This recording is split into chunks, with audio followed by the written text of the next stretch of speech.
الكساب راح للقرية يخدم خلى وطنه جاه هذا الجو قبيح. Exactement. L'éleveur et le berger ont quitté leurs terres, leur région et leur profession pour s'installer dans les villes ou émigrer vers d'autres pays. Pourquoi? Tout simplement à cause de non-disponibilité des pâturages locaux répondant aux besoins de leurs troupeaux en fourrage et des conditions de la sécheresse qu'a connue la région.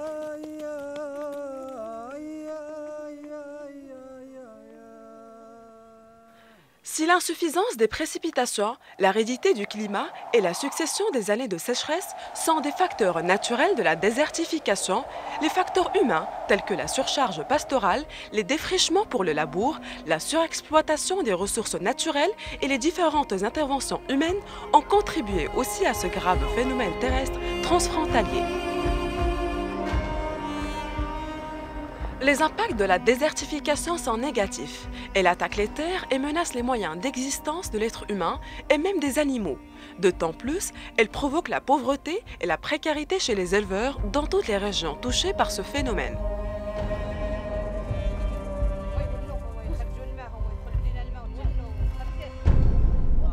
C'est pour cela, le projet Lutte participative contre la désertification et la réduction de la pauvreté dans les écosystèmes arides et semi-arides des hauts plateaux de l'Oriental a été lancé. Sa mise en œuvre a été assurée par le Haut Commissariat aux eaux et forêts et à la lutte contre la désertification, l'Organisation des Nations Unies pour le développement industriel et le Fonds international de développement de l'agriculture.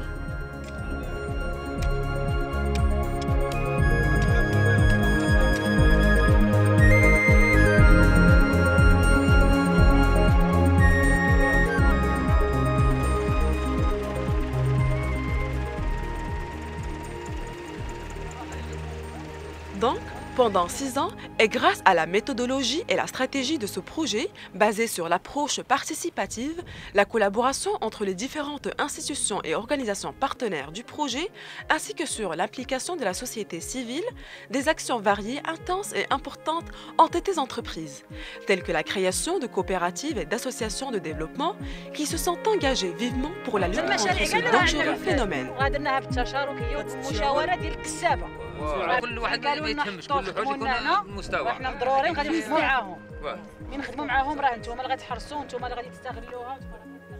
Ceci est important.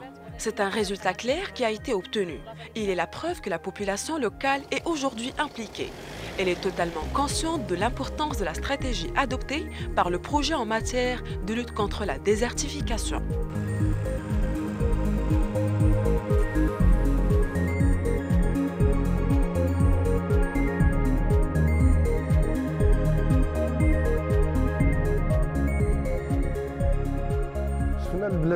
Nous avons constaté les résultats obtenus, notamment ceux de Daït Heldad et Resfa.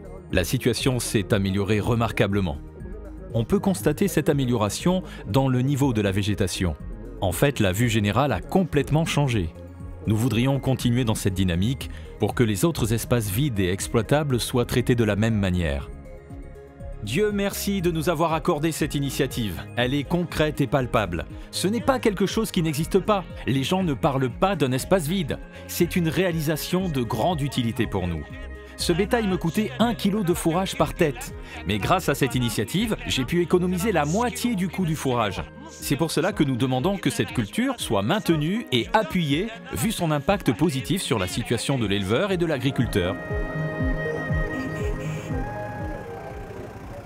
Toutefois, on voit clairement que les résultats de ce projet ont permis d'obtenir des impacts positifs sur les éleveurs et les jeunes, ainsi que sur les femmes rurales qui produisent des objets d'artisanat importants.